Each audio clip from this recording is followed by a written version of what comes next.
Good morning, ERUUF. Please rise in body or spirit and join me in singing our opening hymn, We Are the Rain in the Rainbow. It's on 179 in your Earth and Spirit songbook, or the lyrics will be on the screen.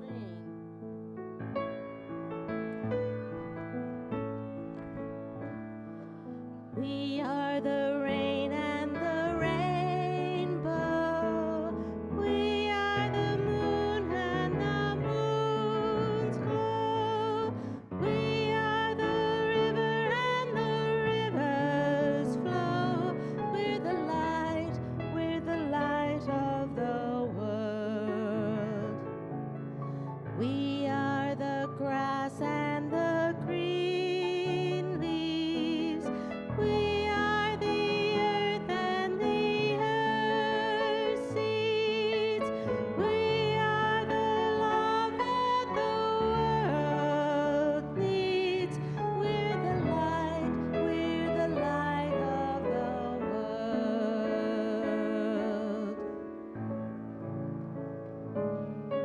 Please be seated.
Good morning. On this day, just past the full moon, we will be inviting lunar deities in each direction. And in our pagan tradition, we face each direction as we call to invite that energy. So I'd like to invite our direction callers up, and we're going to demonstrate the directions first, then we'll all do it together.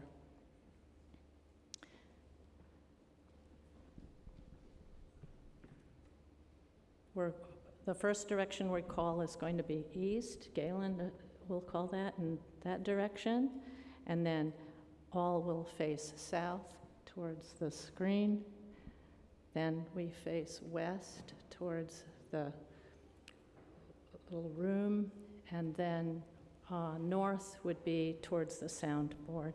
And for center, you can just face forward to the chalice. So, please rise as you are able, and Galen.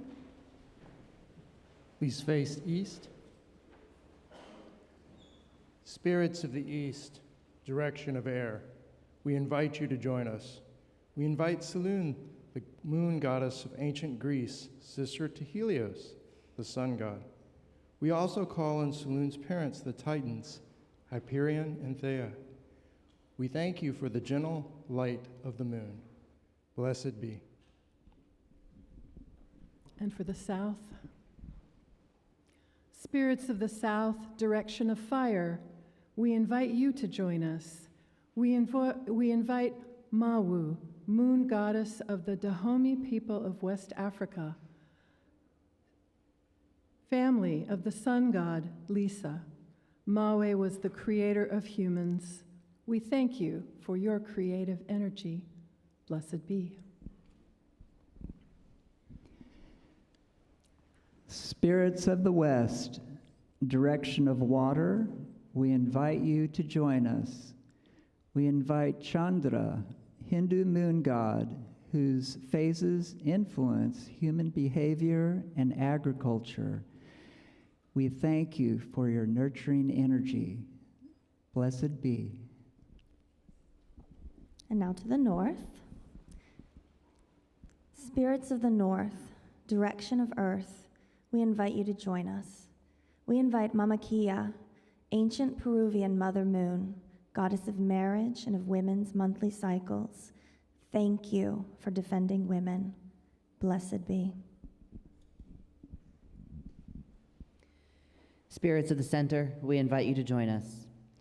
We invite Chang'e, Chinese goddess who ascended to the full moon and lives there with her pet rabbit. May your beauty glow within us. Blessed be.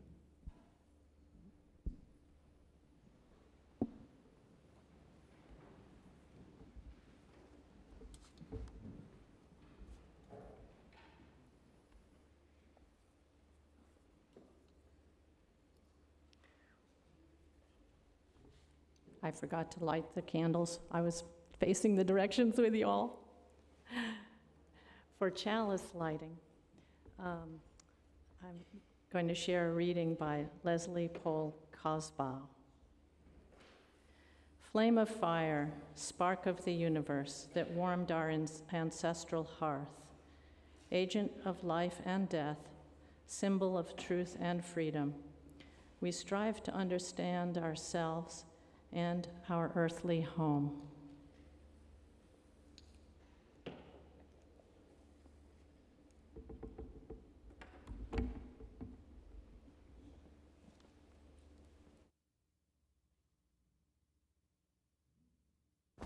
Good morning. Some of you saw me wearing this morning and were thinking it's next week, but I'll tell you about that in a second. It is so good to see you again. I have been away for a minute, as has Reverend Daniel. For those of you visiting, I am the Reverend Jim Lewis, Minister of Lifespan Faith Development and Pastoral Care, and I welcome everybody to Eno River Unitarian Universalist Fellowship, or ERUUF, as we like to say. That mask is just going to hang out there for a second. I hope you don't mind. I don't think you will. And whoever you are, wherever you come from, whatever your race, your gender identities, or whomever you love, and wherever you are on your search for spiritual meaning or truth or liberation, we welcome you here in beloved community. If you are visiting with us today, and I saw some faces I don't know, which always excites me, actually, I invite anybody visiting with us today to rise and body your spirit if you're comfortable, so that we can give you an ERUUF welcome. Is there anybody out there? Hello, hello. Hello, oh, good to see you. Good morning. As I said, it's always lovely to see people I don't know. I'm like, oh, wow, cool. And some of you might be people I don't know because you've been here since earlier this summer. So that's also great. Thank you, all of you, for choosing to spend your Sunday morning with us. And if you are watching from the live stream and you have access to the chat, I invite you to place your name there, and somebody will welcome you online.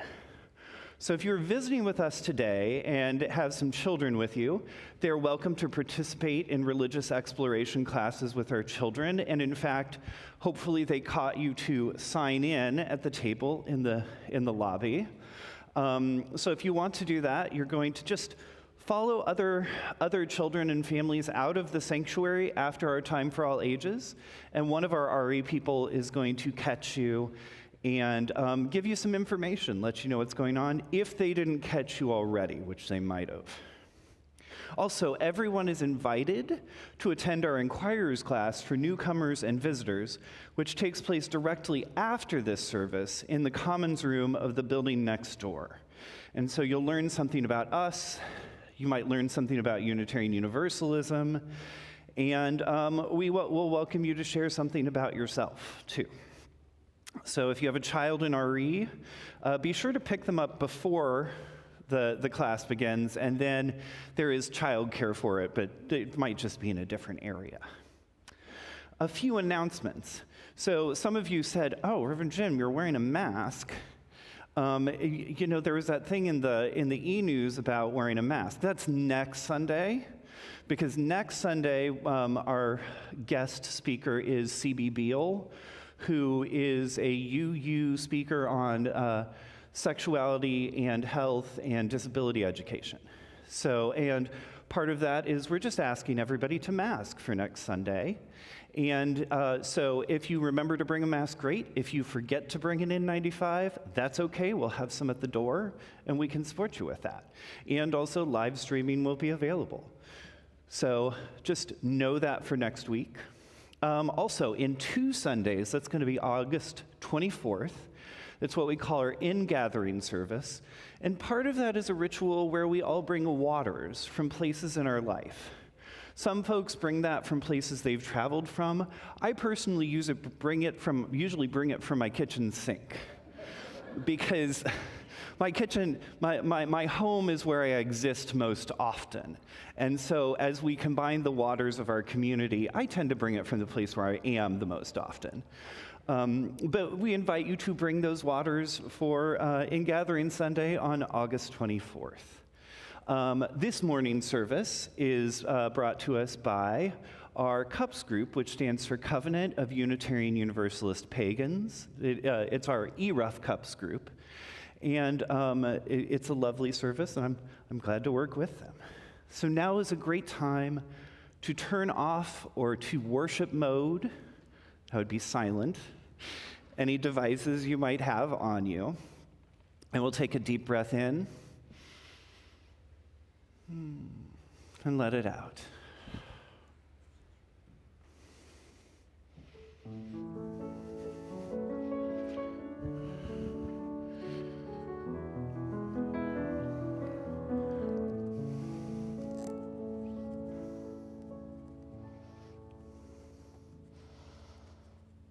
See if we can get it at this transition point. We'll get it eventually, probably about the time I put it back on. Leaving beloved community. So now I'm going to switch over to my religious exploration hat. And we are in process of making sure all the candles get lit too. Lovely. Unitarian Universalism is a living tradition. We both have a history and legacy stretching back into the past, and we are learning, we are growing, we are staying dynamic by finding new ways to be in the world now and into the future. Religious exploration is an important piece of this, as today's children and youth will be shaping the Unitarian Universalism of the future. Historically, our youth, and really our young adults also, have been at the forefront of helping UUs realize areas for growth and welcoming. We don't always master it the first time. Sometimes we have to work on it. I say all of this because one of my dreams about religious exploration, and I've said this before, is that every person at ERUUF would volunteer for RE for at least a year, every 6 to 7 years. So like every 6 to 7 years, every person would be like, okay, I'm going to volunteer this year. I dream of that because our religious exploration program would be very well escorted by volunteers at that point. But also, I dream of it because it's a spiritual practice in my eyes, a spiritual practice of intergenerational community and connection with one another, and of tending the garden of Unitarian Universalism for the future. Now, you've heard me ramble about this a few times. That's because I'm right at the end of our begging for volunteer season. That's my nickname for it. And this year, actually, our volunteer ask has gone quite well. And can anybody who's here who has volunteered, can you wave your hand for us? So we've got a number of people who volunteered already. There's a number of people who have volunteered and aren't in the room too. And thank you all who have already done so. And we're still seeking a few more people at different levels of engagement and commitment. And so I'll tell you about what we need, and you can see a deeper description on the sign-up form if you go to that QR code, or if you check the sign-up form in the e-news. There's deeper explanations about all of this. If you are a person for whom me talking is not going to sit in your brain. So our biggest needs right now are maybe a couple more folks who would volunteer in the nursery a couple times a month, just to play with the babies.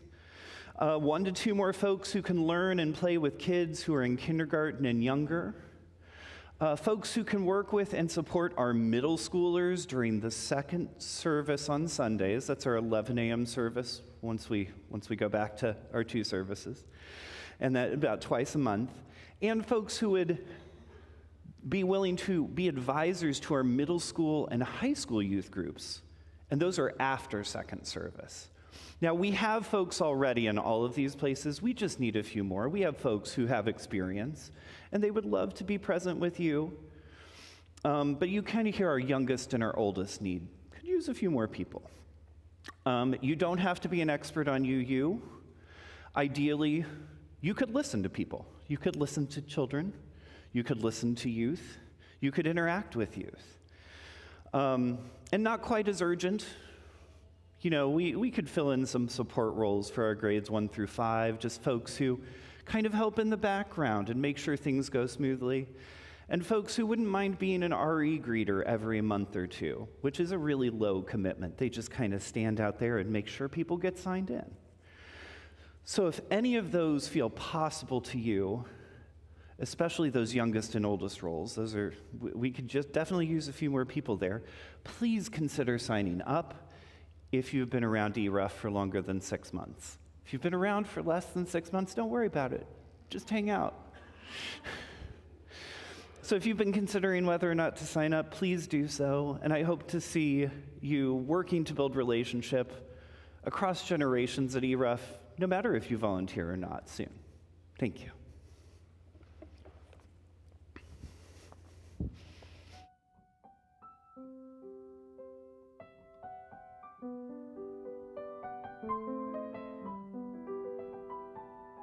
I rotate my hat to a different position.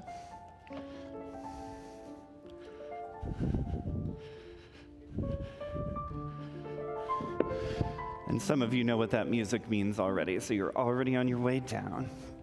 Hello. Good morning, good morning, good morning. Good morning. It's so good to see your faces again. Good morning. Are you still sleepy? I am too, but don't tell anyone. Wait a minute, I think I might have told them already. So many of you look wise. Many of you may be old enough to know about this. How many people know what the moon is? Okay, so point to where you would usually see the moon. On the ceiling? No? Beyond, okay, yes, that's very good. You got me on beyond came, I like it.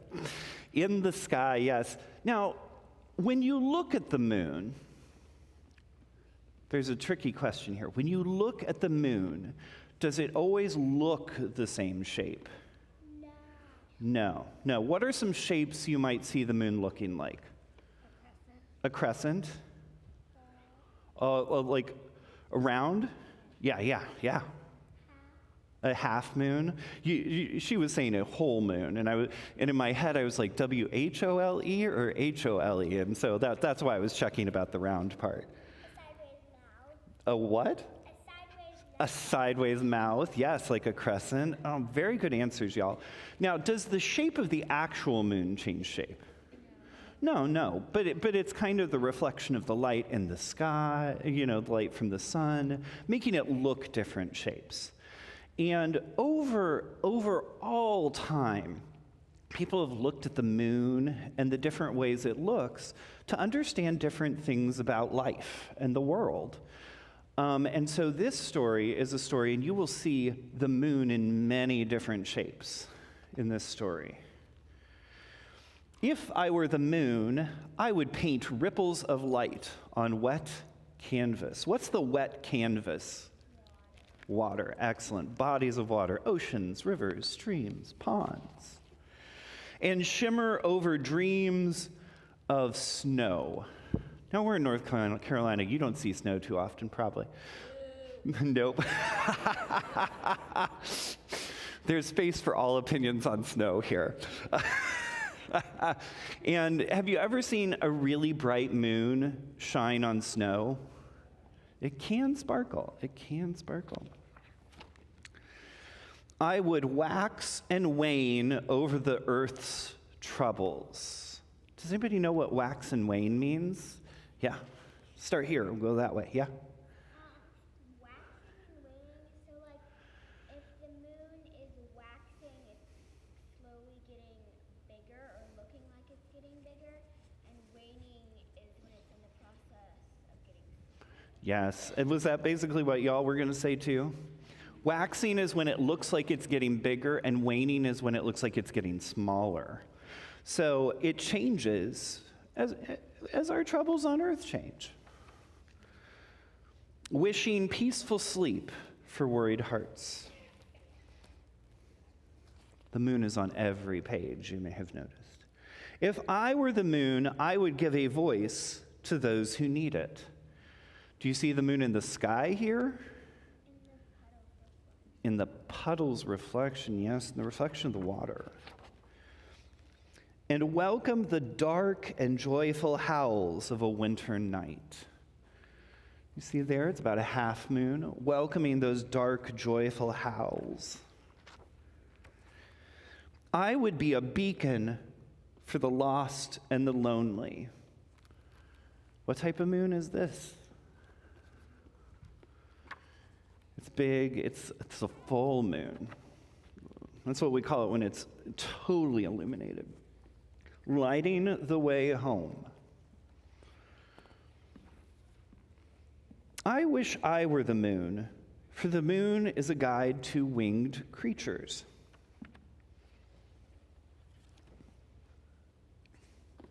If I were the moon, I would light a path for traveling friends.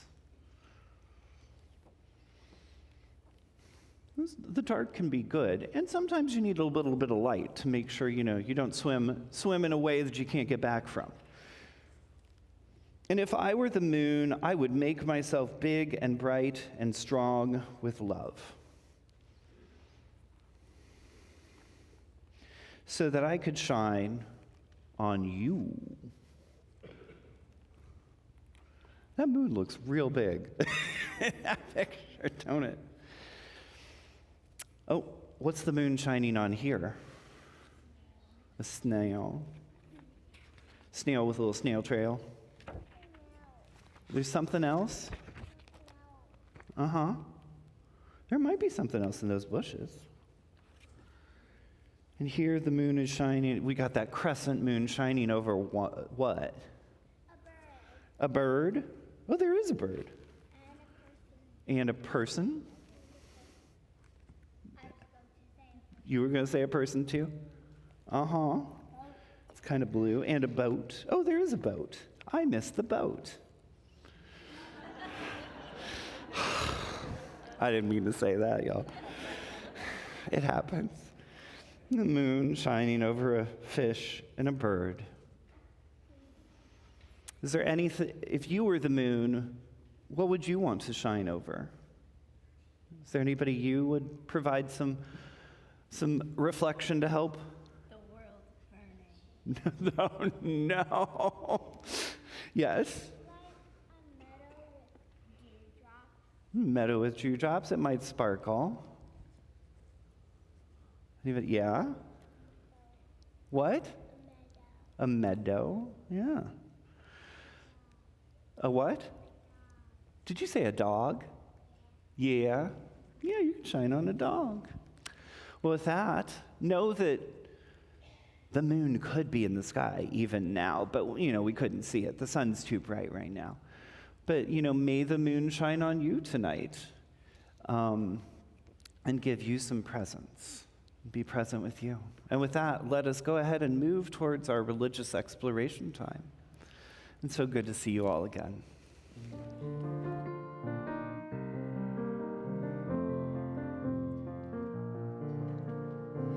Peace, salam, shalom. Peace, salam, shalom. Peace, salam, shalom. Peace, salam, shalom. We believe in peace, salam, shalom. We believe in peace, salam, shalom. We believe in peace, salam, shalom. We believe in peace, salam, shalom. Please take a few moments to greet those around you.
I invite you now to let your body relax in the space that it's in. Let yourself breathe as deeply as you may. For some of us, you might close your eyes or let your eyes lose focus if you are comfortable doing so. As we enter into this time of holding our community.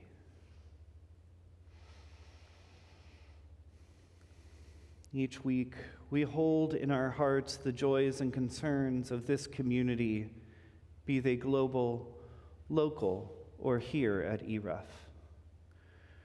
This morning, we hold concerns and challenges in the world community as we do many Sundays.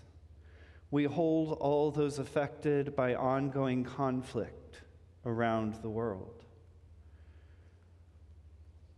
We hold those feeling fear and those already impacted by government policies targeted at marginalized communities.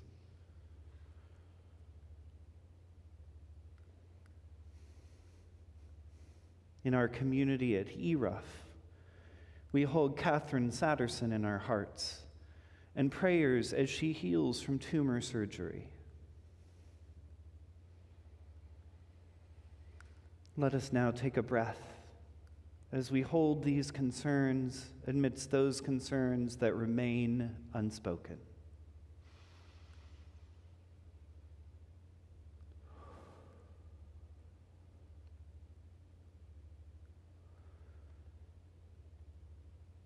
And also, let us take a moment to hold all those joys and possibilities that lay before us in life.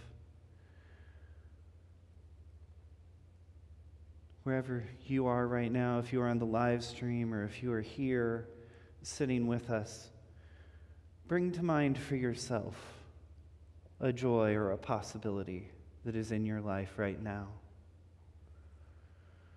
And hold that. And as we do so, let us hold those unspoken joys as we take one more breath.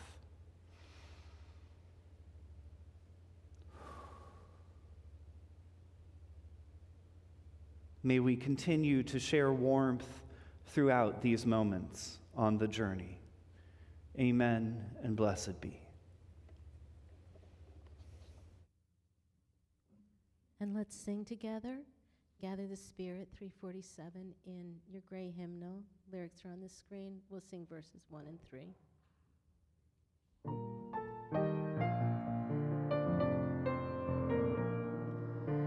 Gather the Spirit, harvest the power. Our separate fires will kindle one flame. Witness the mystery of His heart. Our trials in this light appear all the same. Gather in peace, gather in thanks, gather in sympathy now and then. Gather in hope, compassion and strength. Gather to celebrate once again. Gather the Spirit, growing in all, drawn by the moon and fed by the sun. Winter to spring and summer to fall, the chorus of life resounding as one.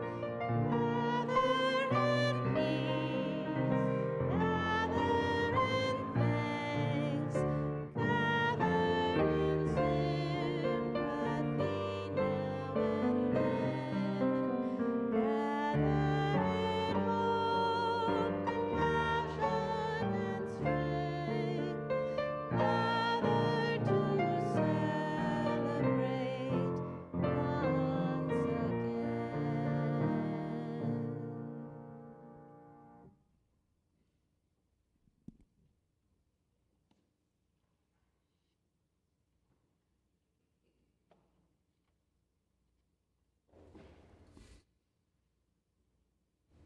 Good morning.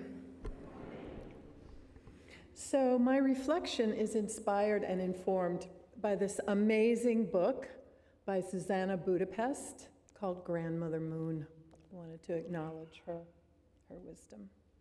So, this book begins by stating the moon was the first human clock, where our first concept of time originated. Calculating her waxing and waning, which all the children knew about, how about that, was the original human way of reckoning time. So not only We see the moon, but when the moon sees us, she spoke to us. She speaks to us of time passing and changes. Asian, Egyptian, Middle Eastern, and Native American indigenous cultures reflect more moon festivals and holy days than European culture. But there's evidence that the current European solar calendar superseded an earlier lunar calendar, which was suppressed during the time of the Roman conquest of the known world. Even so, our English word month has the root moon. Budapest believes that reclaiming the moon calendar is the most important political and social tool in our times. Calendars are the blueprints of culture and social tradition. Honoring the cycles of the moon is transformative and transformational, both personally and societally. How we see ourselves and the context of our existence is very different when viewed in the soft, radiant light of a full moon. In the Grandmother Moon introduction is a section called Human Beings, the Lunar Primates, in which Budapest says, "We became human when we became sensitive to the rays of the moon instead of the changing seasons of the sun."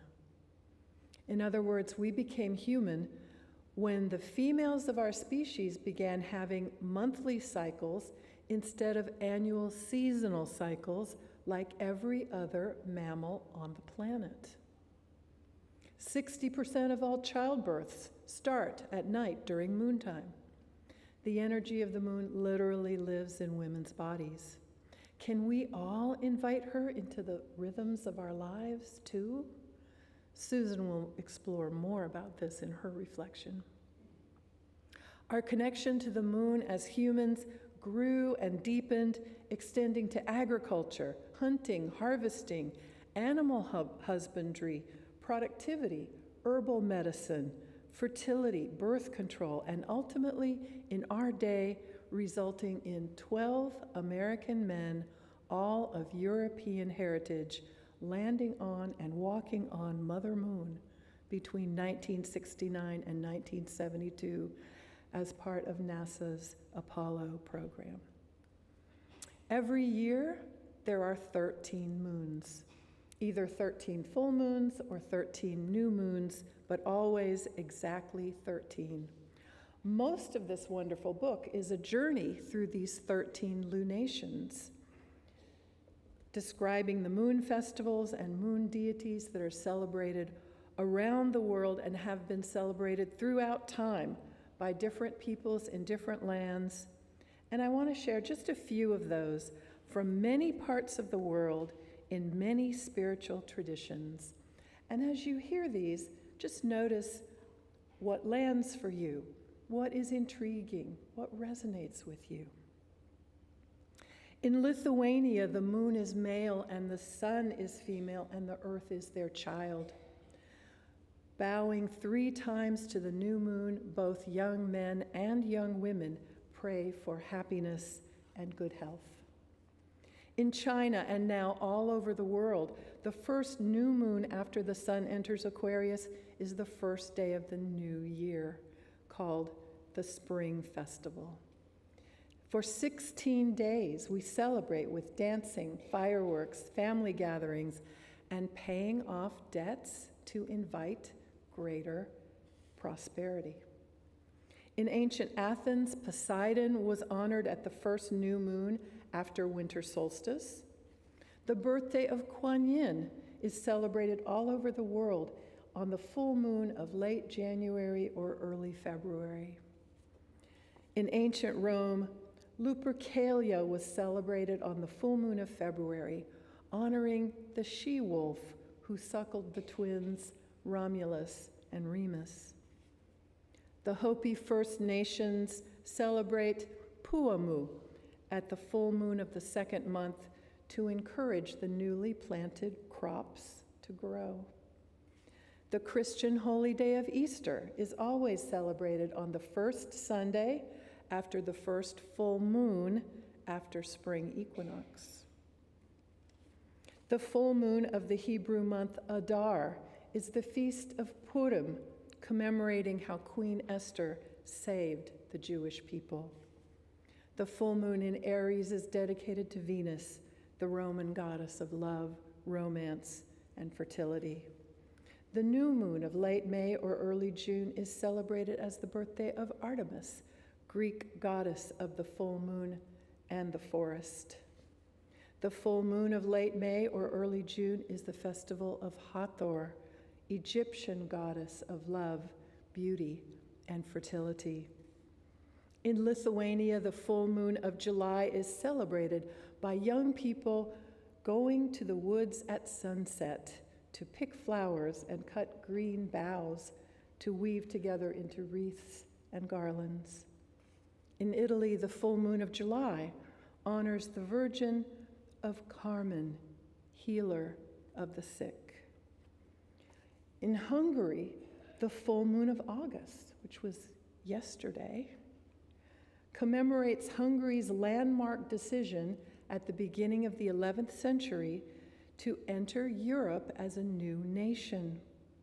Saint Stephen, the first king, dedicated the new nation to the Blessed Mother, who was known at the time as Big Glad Woman, and who only had a daughter, Little Glad Woman.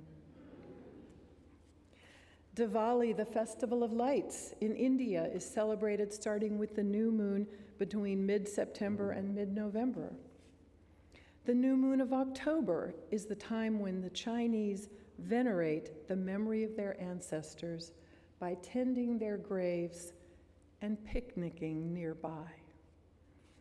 The Winter Nights Festival of Scandinavia is celebrated starting with the full moon after autumn equinox. People celebrate the harvest and make offerings to the female ancestral spirits who guard the family line.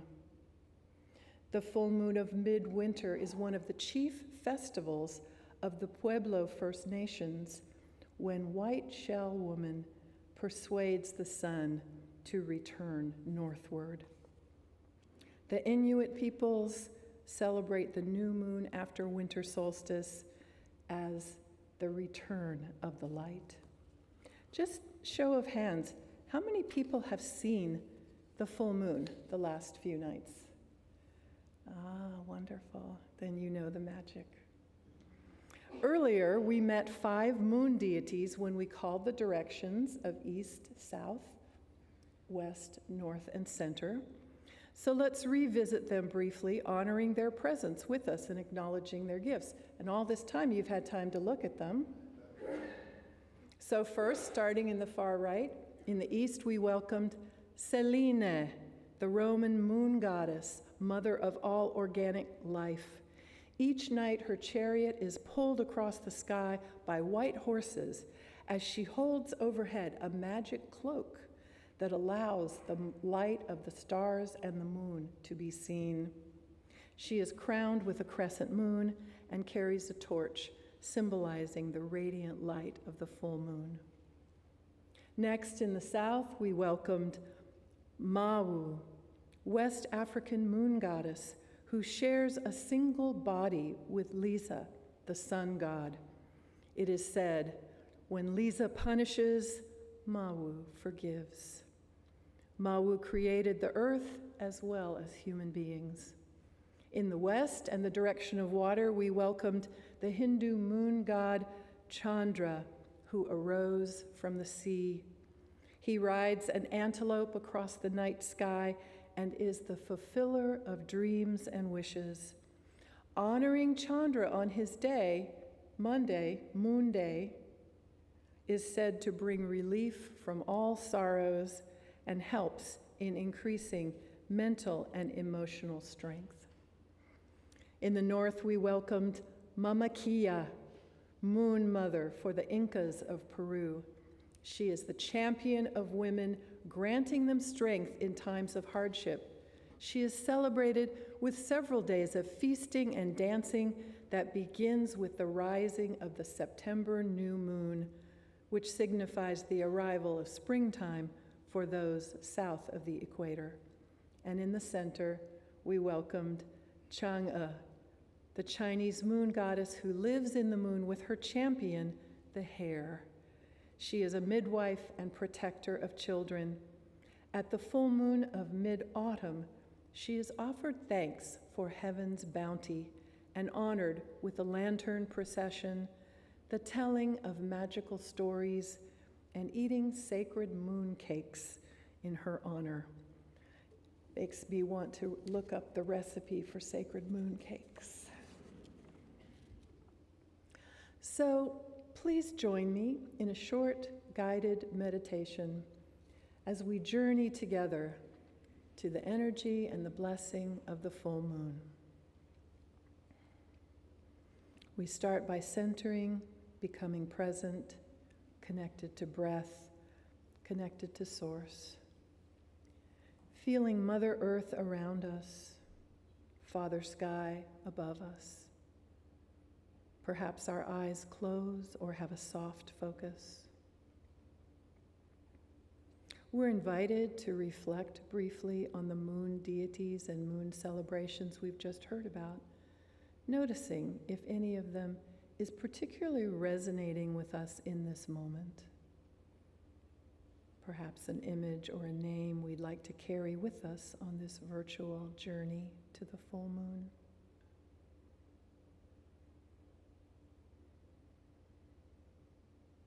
We begin our journey by imagining we're sitting comfortably on the shore of a vast lake stretching to the horizon.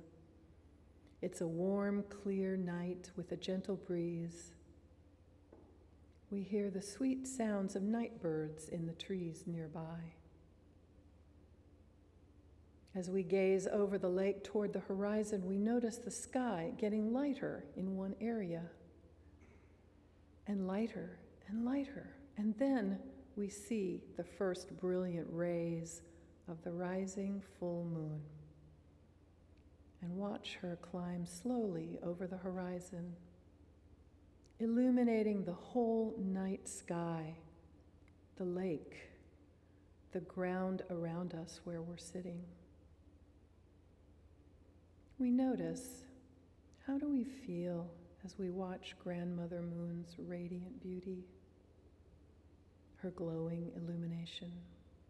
How does our body feel? Is there a change in our breath? What are we feeling emotionally? How does our heart feel? How do our thoughts respond? Now we begin to hear the sounds of voices, laughter, singing, perhaps a few rattles, drums, or musical instruments. It's the community coming to begin our shared full moon celebration. Gladly we stand and join them. As we celebrate together on the banks of the lake, under the luminous moon, we spend just a moment noticing. What are we seeing? What are we hearing? What are we feeling? What are we celebrating personally?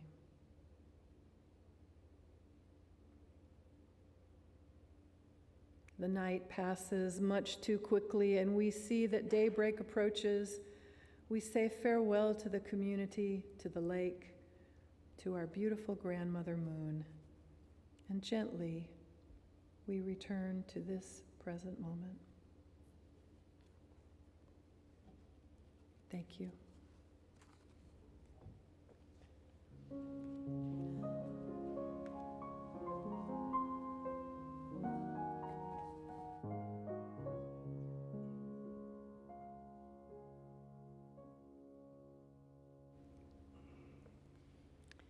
So, why am I so keen about paying attention to the moon? Well, first of all, it is beautiful. I like how the world looks lit by moonlight on bright moon nights.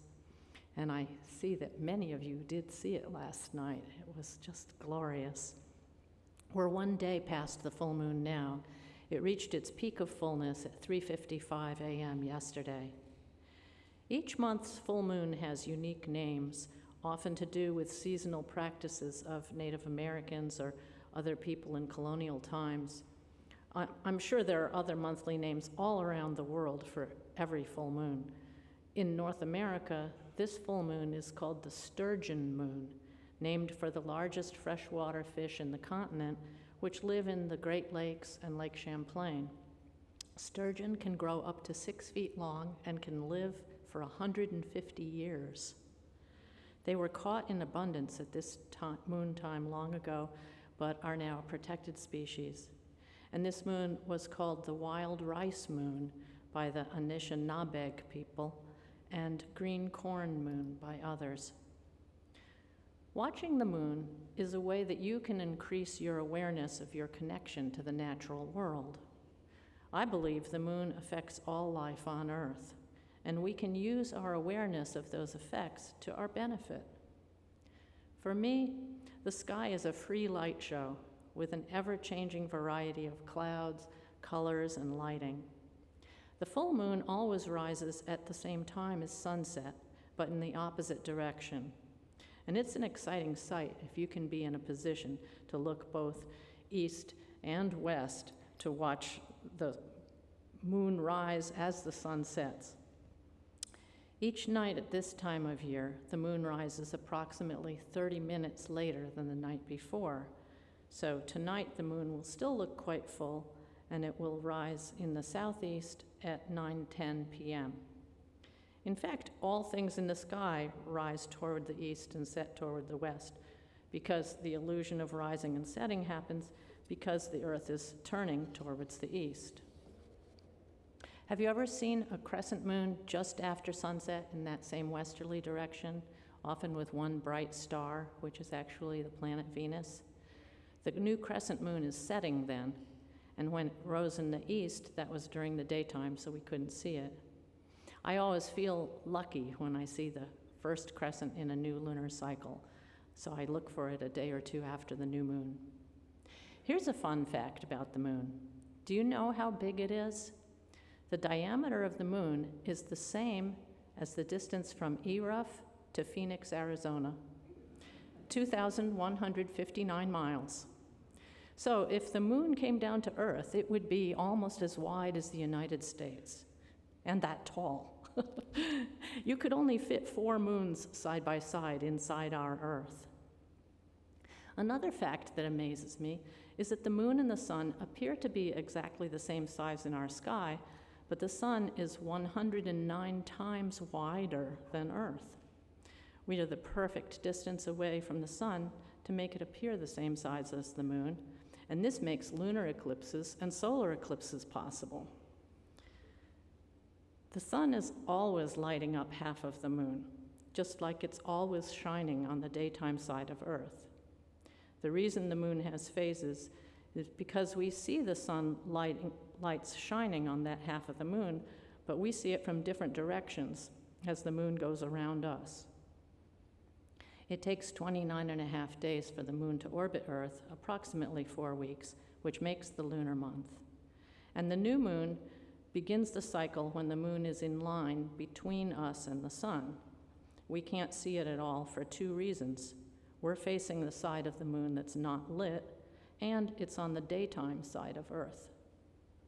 A couple days after the new moon, you might see that waxing crescent moon not long after sunset, also towards the west. About 1 week after the new moon, you could see the waxing half moon. Although you see it half lit, this half moon is also called the first quarter moon, confusingly, but it's because the moon is 1/4 of its way around Earth. And the full moon happens when it gets halfway around Earth in its monthly orbit. And then it will be on the opposite side of Earth from the sun, so we see it fully lit. And as the Earth turns during the night of the full moon, like last night, we see it first in the east, then high overhead in the middle of the night, and then in the west before dawn.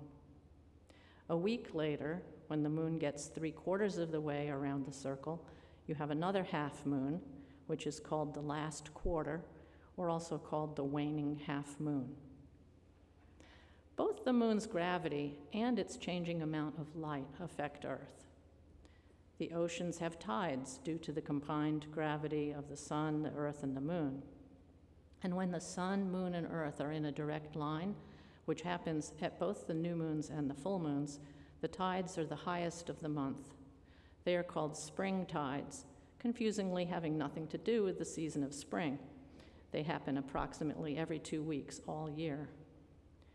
At the time of the half moons, when the moon is at a 90-degree angle to the Earth and the sun, the high tides are not as high because the sun's and the moon's gravities are pulling in different directions. The moon's pull on our oceans is stronger than the sun's because the moon is so much closer. Even the solid part of Earth bulges by the pull of the moon, but only by about 12 inches, and that change is called the terrestrial tide. Given that human beings are about 65% water, it makes sense to me that the moon's gravity affects us too. I feel a different energy at the full moon. I feel more active, and I sleep less then. I read a remarkable book in 1976 called Lunaception by Louise Lacey. It really changed my life because it gave me the idea to make my lunar phase card to track the moon's effect. While I was working on my card and on the lunar poster that you see in the slide, I listened over and over again to an album called Moon Circles, which was composed by a flute player, Kay Gardner. And all of the beautiful flute music that Vance is playing today is from that Moon Circles album. So nice to hear it again, thank you. Truly lunar-inspired music. My lunar procession poster celebrates how the lunar cycle can represent a woman's life cycle. Many neo-pagans honor the triple goddess, with the 3 aspects being the maiden, the mother, and the crone, based on both ancient Celtic and ancient Greek goddesses. I put the maiden at the new moon, the mother at the full, and the crone at the waning end of the cycle. But I want to tell you more about that out-of-print book, Lunaception. The author made the case that in ancient times, before artificial lighting, when people lived by the light of the sun and the moon, that the full moon was a biological trigger for all women to ovulate, and they all menstruated near the new moon. The average length of women's cycles is the same as the lunar cycle, and in her research, Lacey found that many animals' reproductive cycles are triggered by light. Full moon light triggers some species of turtles to hatch, so they can find their way from the beach to the sea by heading towards that moonlit ocean. And I was blessed to be able to watch that event once at Bald Head Island with a conservation guide. So Lacey found a small study by a Dr. Dewan published in the American Journal of Obstetrics and Gynecology. He tried a method using a dim light 14 days after a woman's period to help her get more regular, and it had promising results on the few women who were in the study. So she experimented on herself by sleeping in a completely dark room for 13 nights, then leaving a light on in her closet to simulate full moonlight. And she kept the light on for 3 nights in a row, and then completed the cycle for the rest of the month in total darkness.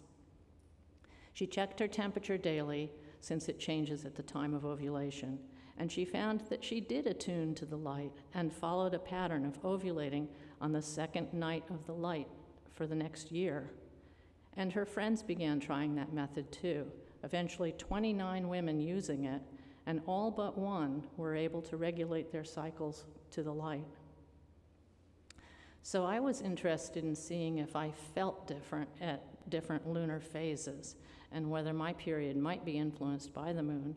So I made my first lunar phase card in 1977, and the main gift of my tracking my cycle was becoming more aware of the moon. I'd already started my greeting card business, Snake and Snake Productions, so I printed it to share with others, and I've been selling that card for 48 years now. I had no idea it would be that popular. Many women chart their cycle on it. Some people use it to plant their gardens at certain lunar phases. And I've sent it to people in prison who can't see the moon. I even sold it to someone who was in a submarine. So how can we use our awareness of the moon to our benefit? Well, I find I work most productively if I do my creative projects during the waxing moon from new to full. And the waning moon time is better for final details and review, repetitive maintenance, house cleaning, and planning for future projects, especially towards the end of the cycle, just before the new moon, to plan for the future. But whatever the phase, take a peek up in the sky. I invite you to notice the moon more often, to deepen your beautiful connection to our cosmos. Thank you.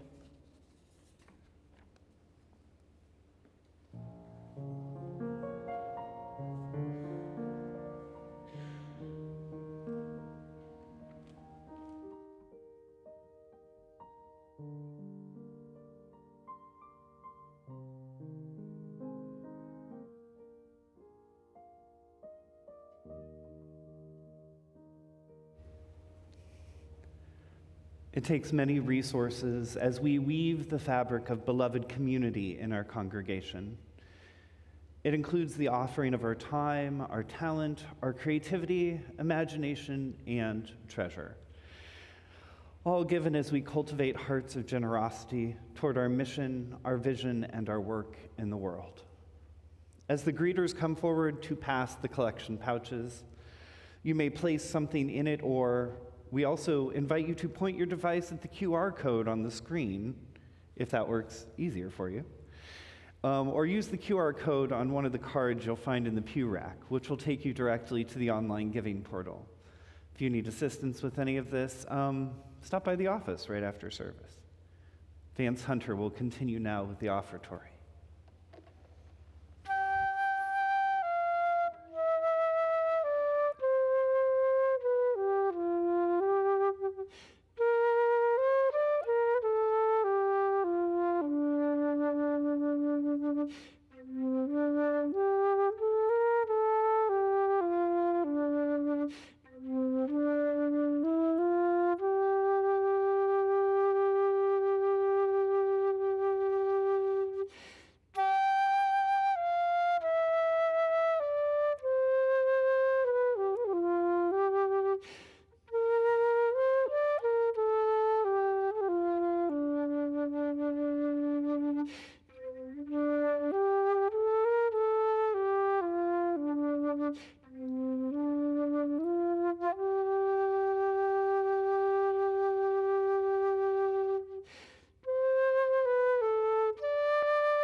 We give thanks for all of the many gifts of beloved community, especially the gift of belonging.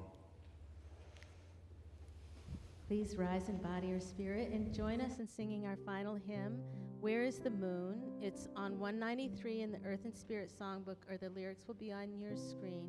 This song is new to us and it's kind of unusual, so I'm going to sing one line and then have you all join me in singing each line through the first time through, and then we'll sing it through together.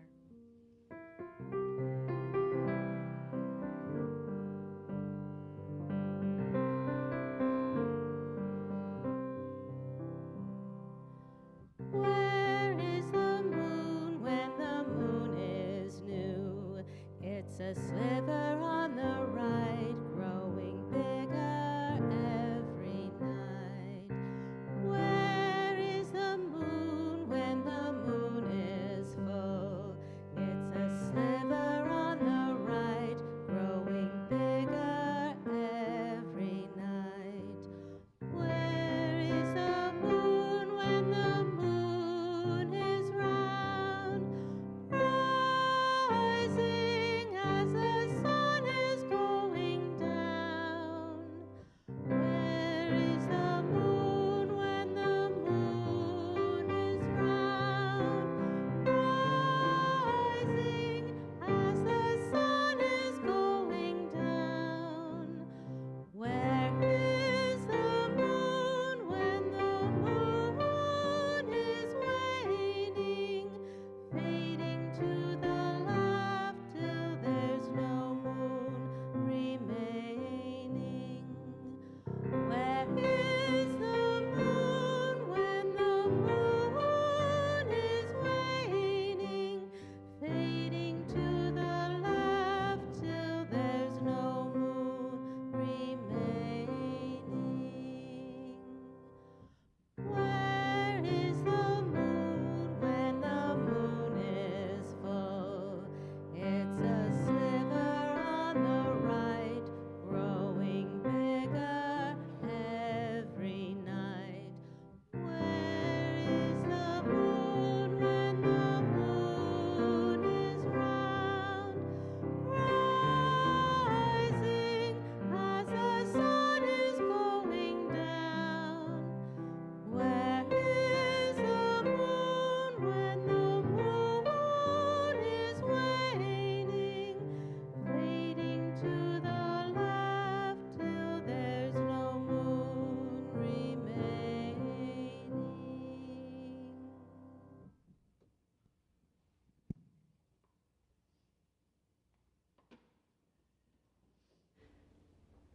I will thank all of the directions now. Thank you, spirits of the East and Celine, for inspiring us on this day. Stay if you will, go if you must. Blessed be. Thank you, spirits of the South and Mawu, for your creative spirit. Stay if you will, go if you must. Blessed be.